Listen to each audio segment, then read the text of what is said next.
नमस्कार, India news का digital platform India news national देख रहे हैं आप। मैं हूं आपके साथ पराग गुप्ता। अक्सर जब भी चुनाव नजदीक आते हैं तो धर्म और जाति की बात जरूर होती है और कोई ना कोई नया विवाद धर्म और जातियों को लेकर खड़ा हो जाता है। इस बार भी कुछ ऐसा ही हुआ है। जी हाँ, इस बार भी हिंदू और मुस्लिम करके नई कंट्रोवर्सी को जन्म दिया गया है। दरअसल झारखंड विधानसभा के कुछ मुस्लिम विधायकों ने ये मांग रखी विधानसभा स्पीकर के सामने कि उनके लिए एक अलग से विधानसभा में कमरा दिया जाए ताकि वो नमाज पढ़ सकें। क्योंकि जब भी विधानसभा की कार्यवाही होती है और जब नमाज का वक्त होता है तो वो नमाज को बाहर जाकर पढ़ते हैं।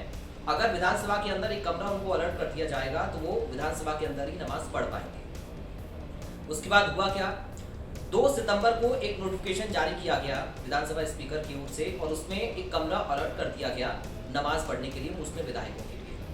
अब झारखंड की आंच उत्तर प्रदेश तक पहुंच गई।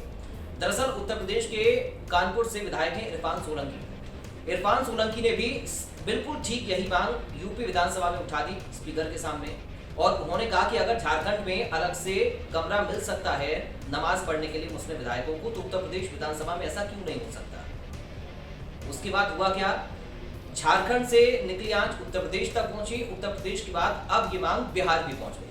लेकिन बिहार में हुआ इससे उल्टा। बिहार में 2 विधायकों ने जो कि हिंदू हैं उन्होंने हनुमान चालीसा के लिए मंगलवार के दिन एक अलग से कमरा मांग किया। दरअसल मधुबनी के बिस्पी से विधायक हैं हरिभूषण ठाकुर और दरभंगा के केवटी से विधायक हैं मुरारी मोहन झा। इन दोनों विधायकों ने मांग की है कि जब झारखंड में और उत्तर प्रदेश में मुस्लिम विधायकों को नमाज पढ़ने के लिए अलग से कमरा दिया जा सकता है तो क्यों ना बिहार विधानसभा में एक अलग से कमरा दिया जाए हिंदू विधायकों के लिए ताकि वो मंगलवार के दिन हनुमान चालीसा का पाठ कर सके। खैर, अब हुआ क्या, विधानसभा स्पीकर की ओर से जो 2 सितंबर को नोटिफिकेशन जारी किया गया था अलग से रूम देने का मुस्लिम विधायकों के लिए नमाज पढ़ने के लिए, इस पर एक जनहित याचिका दायर कर दी गई है हाईकोर्ट में।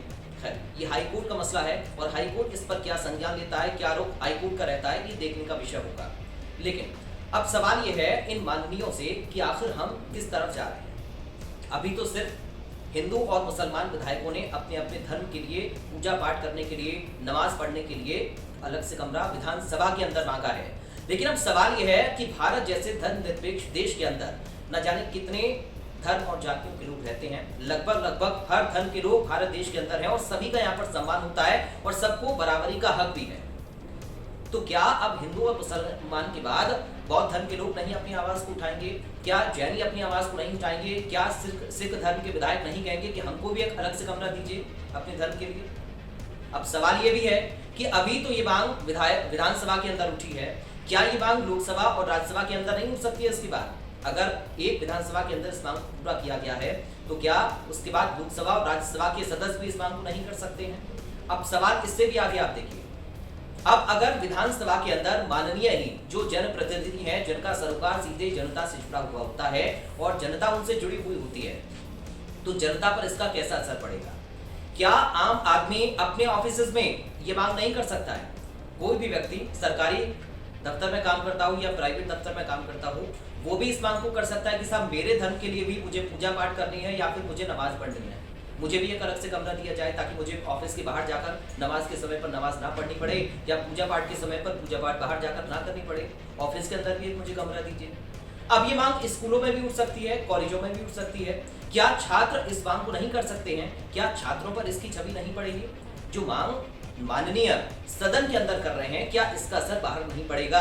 क्या दफ्तर में इसकी आंच नहीं जाएगी? क्या स्कूल कॉलेजेस में इसकी आंच नहीं जाएगी? और सवाल तो ये भी है ना कि लगभग सभी धर्म के लोग भारत के अंदर रहते हैं और अगर सभी धर्मों के लोग इस तरीके की मांग करने लगे तो फिर हम हमारे भारत देश की छवि कैसी बना रही हैं? ये माननीय को सोचने की आवश्यकता है। और इस पर आपकी सोच क्या है, आपकी राय इस पर क्या है, कमेंट में जाकर लिखिए। फिलहाल इस वीडियो से मुझे दीजिए इजाजत। नमस्कार।